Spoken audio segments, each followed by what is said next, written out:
This episode of Never Have I Ever would like to acknowledge the Gadigal people in the Eora Nation and the Darug people as the original custodians of the land in which this episode was produced, and pay our respects to elders past, present, and future.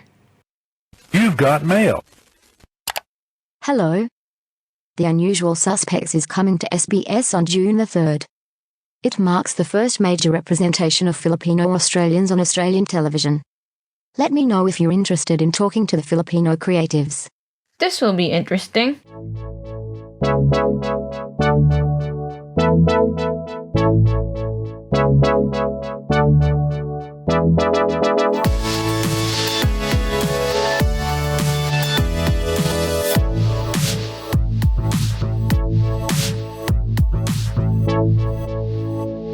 Hello, my name is Erielle, and you're listening to Never Have I Ever, a podcast about experiences I never had. Welcome to episode 9 of this podcast series. So if you're just joining us, feel free to subscribe as new episodes come out each week. You can also follow us on social media at NHIE_pod on Twitter and Instagram, and NHIE pod on Facebook. This week, I'm here to tell you that Never Have I Ever was my culture represented in the media. Or at least in Australian media.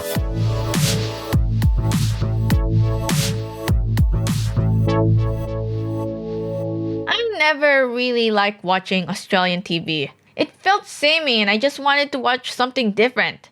It also baffles me since Australia is a multicultural country, but a lot of shows seem to be about white people. I'm not white. I'm a migrant who moved to Australia. Why aren't I represented? So when I received an email from SBS letting me know that there's a show that showcases Filipino talent and tells a Filipino story set in modern-day Australia, you know I was both curious and excited. The show is called The Unusual Suspects, and it features a high amount of Filipino-Australian talent. The show is going to be released on June 3 on SBS TV and on demand. Joining me is producer and co-writer Vonne Patiag and actress Susana Downes as they sit down with me for an interview to share their story and how they got here and how this show will bring light to Filipino stories shown on Australian TV.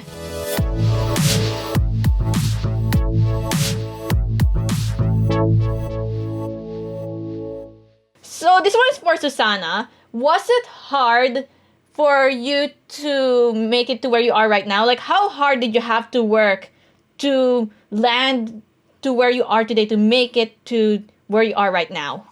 Oh, 100%. It was super hard. You know, I'm half Filipina, half Caucasian Australian. So half the time I'm not Asian enough and half the time I'm not white enough.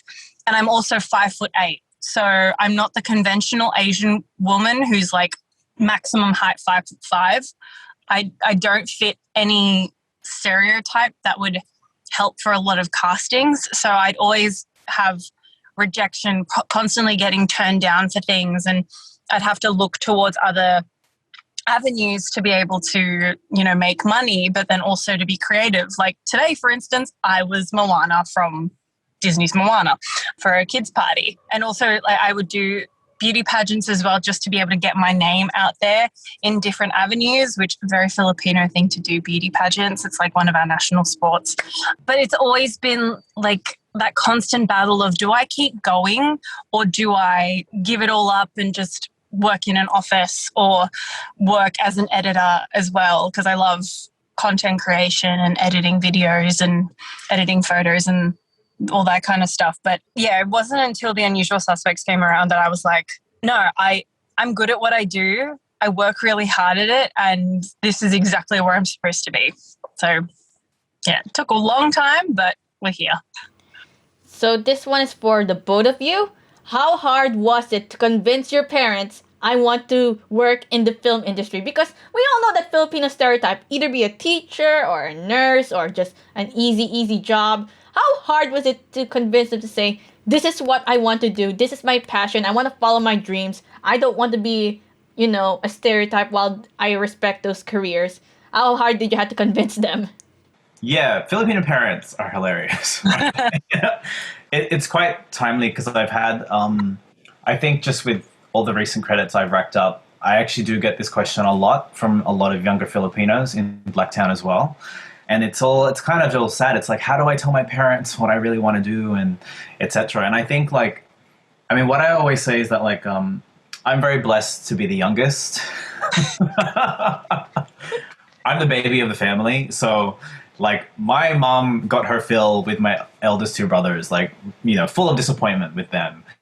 And then by the time I came around, you know, I was just always kind of doing my own thing. I was a bit rebellious when I was younger, etc. And I actually applied for film school and didn't have any backups. I just put that down because that's what I wanted to do. And, you know, my parents were like, what were your backups? I'm like, none. You know, if I don't get in, then I'll figure out what to do. And I think it took them a long time to come around to the idea of film being a career. It really was, you know, it took broadcast credits. Like it took Tom Grohl, my short film, to actually screen on SBS for my parents to actually be like, oh, wow, you've actually done something.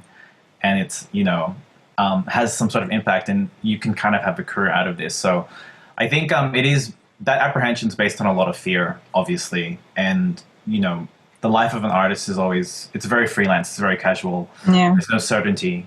So, but I think that's what you kind of have to wear as a badge of honor if you really go for it. So, yeah. I'm similar in the sense that I'm the baby of the family. So it's not as much pressure, but I actually am finding more pressure now than I was when I was like in high school, wanting to figure out what I wanted to do. My parents knew that, you know, music and performing was always going to be a part of me. And that's why they sent me to a performing arts high school rather than sending me to the local Catholic school that everyone else in my primary school was going to, because they were like, we need to nurture this talent. She's good at what she does. She could make money from this. That's what my parents were thinking. I'm so blessed that that was their train of thought all the way back then in the early 2000s, because, yeah, it's something that not many Filipino parents would even think to do. Initially, I had started doing a Bachelor of Arts pathway to teaching primary, so I was kind of following that stereotype. I wanted to be a music teacher for primary school kids, but it wasn't until I'd done maybe a month of studying that I was so upset with everything that I was doing. I'm like, this is not where I want to be. This is not the career path I'm supposed to be going down. And I actually sat my parents down. I was like, I want to do musical theatre for my degree full time. Like I wanted to do a music degree and I didn't get the chance to do it because I didn't get high enough grades. My mum was like, my parents understood that, like, you know, academia wasn't what I wanted to be doing when I was in year 12. And my mum understood. She's like, I don't care what your ATAR is as long as you graduate high school. That's all I care about. And I didn't get the highest ATAR ever. So I fulfilled that. But as long as I got into university, that's all she really cared about. I'm currently working about like 12 different jobs, which is the life of an artist. And my parents now constantly asking, oh, don't you want to go back to school and like get a teaching degree? Oh, don't you want to get a full-time job? I tell I'm doing what I love. I'm happy and my boyfriend can be the teacher. That's absolutely fine. Like we've got one person who's academically bright and he's a science teacher, so he fits in with the rest of the family who are all science-based. Like my mum has a bachelor's degree in mathematics. My lolo was a physics professor in the Philippines. So many uncles and aunties are all professors in universities in the Philippines, engineers, all of those kinds of things. I'm like, well, my boyfriend can be that side of things. I'm the performer. I'm the odd one out. So it didn't take that much convincing when I was younger, but the convincing is now happening. I know that feeling. Like mine, like when I swear to God, when I was growing up, because my grandma was a teacher, my mom's a teacher. I don't know about my great grandma, so I'm guessing the mindset was, you're gonna be the third generation of teaching, Erielle. You're gonna be the next teacher. And the moment I said, oh, I want to do something else, I don't want to be a teacher, they're like, I felt like they were a bit heartbroken. But when they saw how passionate I was for journalism and documentaries and just being creative and sharing other people's stories, they're like, she does have talent. She can do this. We still wish she was a teacher, though. Or a nurse. Yeah. And I get it. You know, they want stability. They want us to not, you know, work too hard. They want us to be able to live our lives and work and contribute in society and stuff like that. I get it. But at the same time, we all have dreams, and Australia gave us options, you know, to explore different things. Exactly. I think innately Filipinos are just like, we're very practical. Mm. So I think like I mean, all our parents are probably gravitating towards very practical skills like nursing, teaching, and I think that's part of it too. Is like I think with the performing arts, there's this mystique around it. For journalism, it's just like no one really understands what we do on a day-to-day basis. It totally feeds into that, that parental worry, I think. But yeah. Yeah.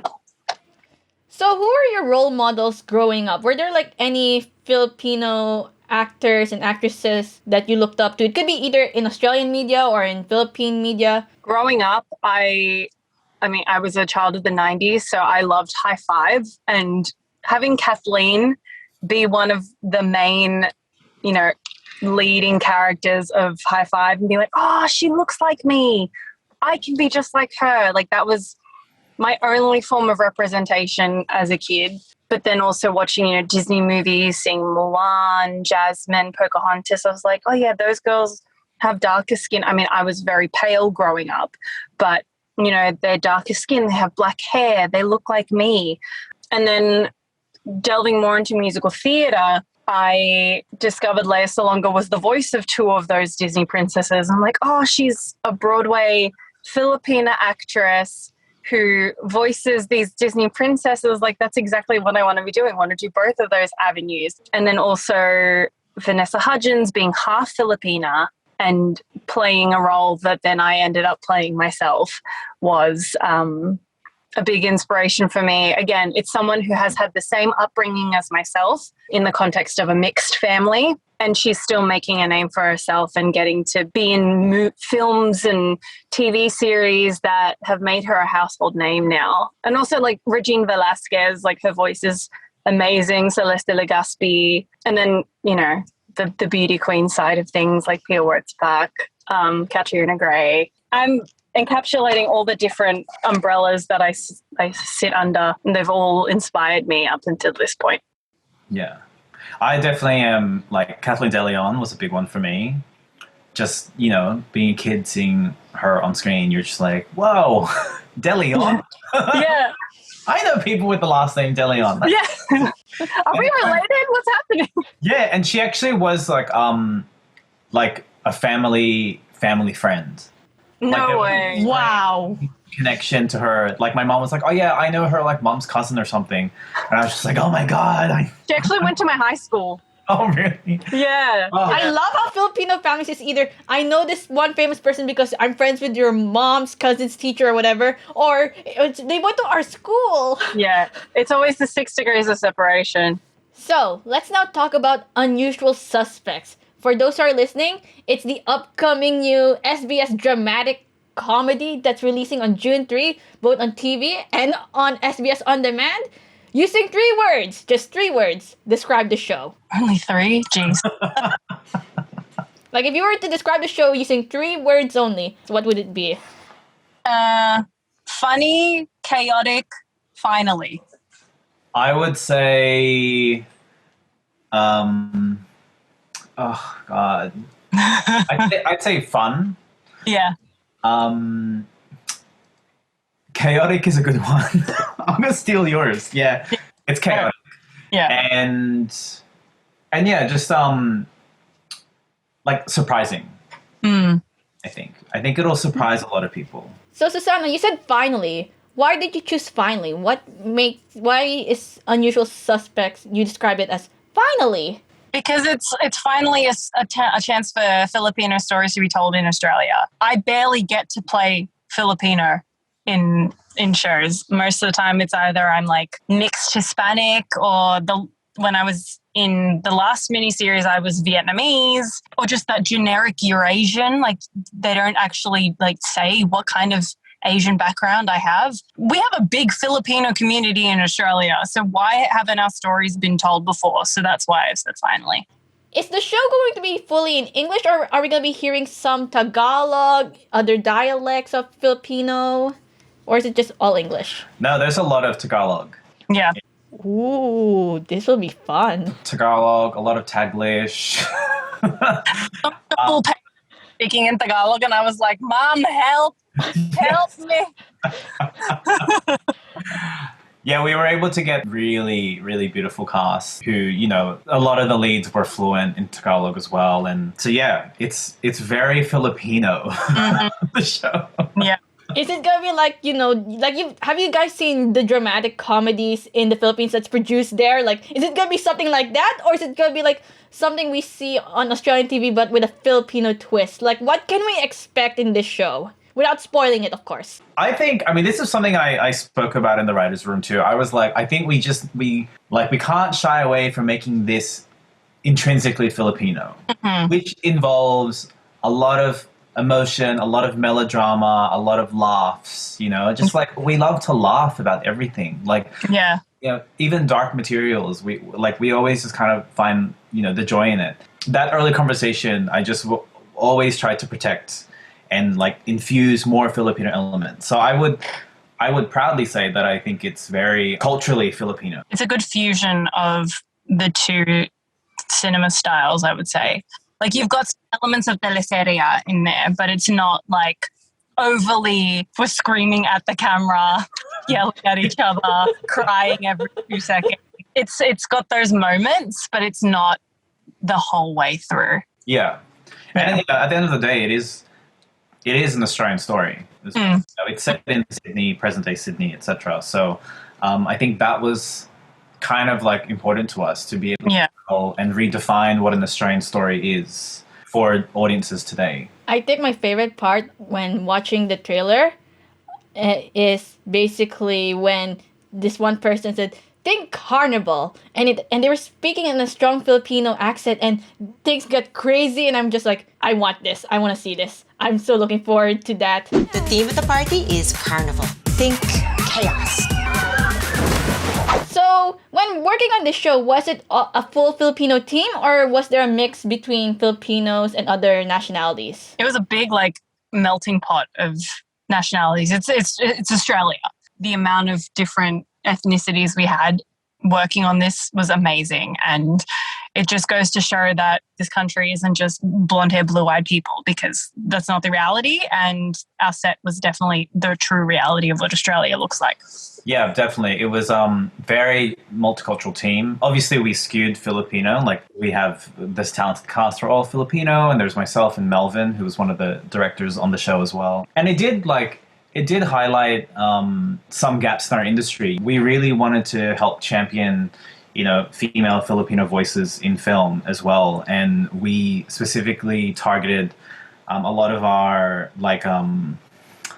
attachments, in terms of editing, production, and art. We really sought out Filipino female talent to get that leg up as well and give them that opportunity. And, I'm proud to say that Emily, who was the art design attachment that I was able to get on the show, she actually ended up getting scooped up by Marvel. Yes! Right after, and it was because of her role on this show that we sort of created that pathway for her. So yeah, I just love that the show was always really culturally focused on the community as well, and kind of upskilling people who probably haven't had a chance to work in the film.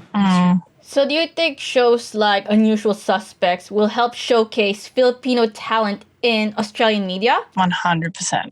Totally. Yeah. Yeah. Like, that's the... Yes. So many of us that have been working for so long, and this is finally our chance to be front and center. Yeah, just so excited for the exposure, but also just actually getting to have a project out there that is so hyped up like this one. So lastly, you have any final words you'd like to say? This is a little self-promo, but I'm also competing in Miss World Australia. So, support my journey with that. At my state final is the day after episode 1 airs. So very busy week for me that week, but I'm so excited. And I feel like it's everything's happening all at the same time for a reason. And it's only going up and up for all of us in the cast, and we're just all ready to watch the whole thing. I've been talking to people and they're like, I've watched the series, it's amazing. I'm like, well, you've seen more than me, so good. I'm glad you like it. It's, yeah, I am one of those people, and Yeah. Well, I have to be. It's very.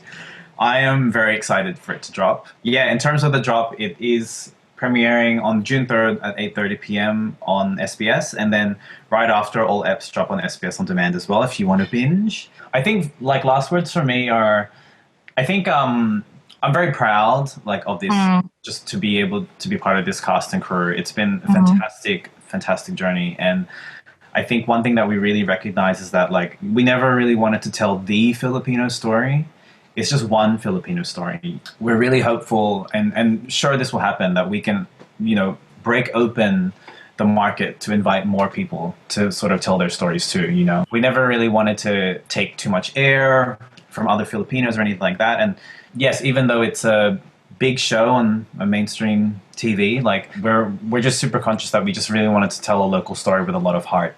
And we do hope that, through this show, a lot of other people are inspired to sort of pick up their pens and tell their own stories. If you're Filipino out there and you're listening to this, like, start writing and start getting your shows together, because I think there's going to be a big demand. We're telling the story of not one that is a stereotype. It's a true, realistic look at Filipinos in Australia. And it's just so excited for it to be showcased.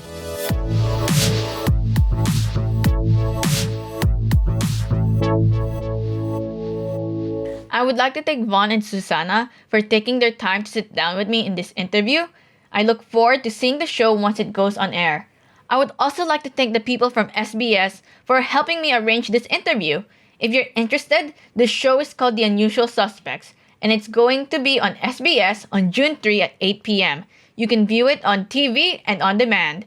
My name is Erielle, and this has been another episode of Never Have I Ever. There are more topics and other missed out experiences I still have to cover. So until then, I hope you stick around for the next one. You can also follow us on social media at NHIE_pod on Twitter and Instagram, and NHIE pod on Facebook to view updates and news. Also, while waiting, feel free to listen to another episode of Never Have I Ever or my other podcast, Casual Nerds with Matt, over on YouTube, Spotify, and other podcasting platforms. Thank you so much for listening, and I'll see you guys next time.